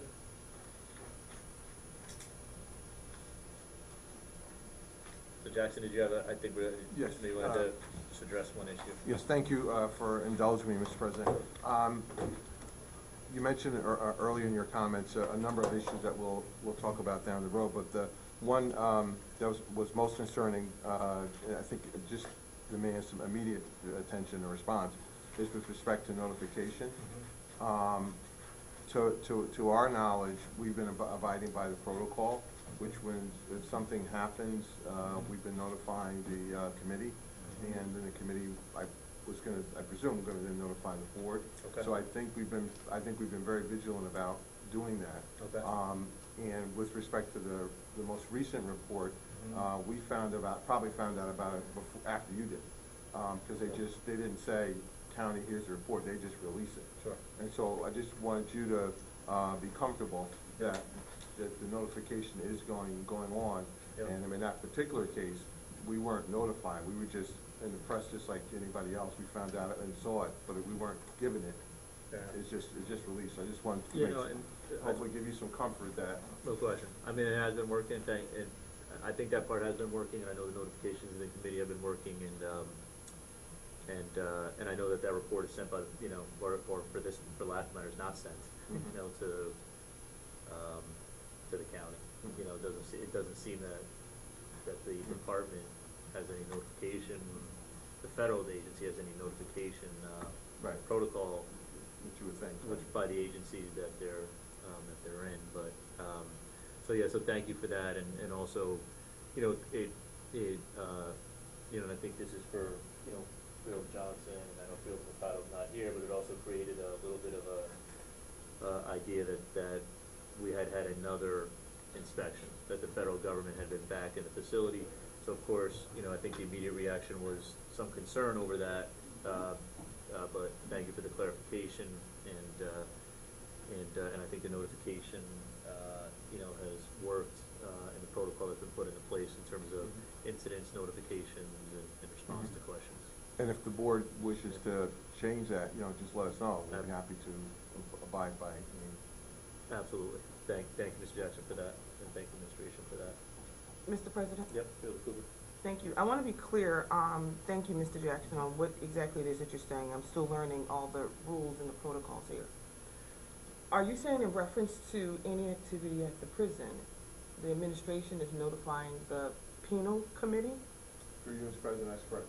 Only directly. So the penal committee chair is Freeholder Johnson. Right. And then Freeholder Johnson is responsible for trickling those communications down to the rest of us. Do I have that right? That's the protocol. Okay. It's supposed to come through the clerk, to our clerk's office. And then it's supposed to be disseminated between the I get a call, right? A call from Phil Lyons. Or an email or something. Okay. Or a text. And then it's filtered to the clerk for all the rest of the people. So, but if I may, Mr. President, so it's a slight change in protocol. We were notifying, the agreement was we would notify the committee. If you want us to notify the committee and the clerk, we can do that as well. I think that's a slight change of what we agreed to, but we're happy to do that if that's what you want. We're happy to. Okay. Thank you. And so we'll just make an executive decision. Why don't we just include the clerk? Clerk will have the responsibility to disseminate going forward all notifications at the facility to all the freeholders. I don't think we need to add the extra step. So But if I may, Mr. President, we'll still extend to Freeholder Johnson, the Yeah. staff will still Send extend it to the direct chairman contact. the notification on Yeah. a personal basis, but then we'll also notify the clerk. Yeah, once that's done, Right. it's for the clerk and the clerk can disseminate. Additional Freeholder comments? Do you have a motion to adjourn? Move it. Thank you. Meeting adjourned.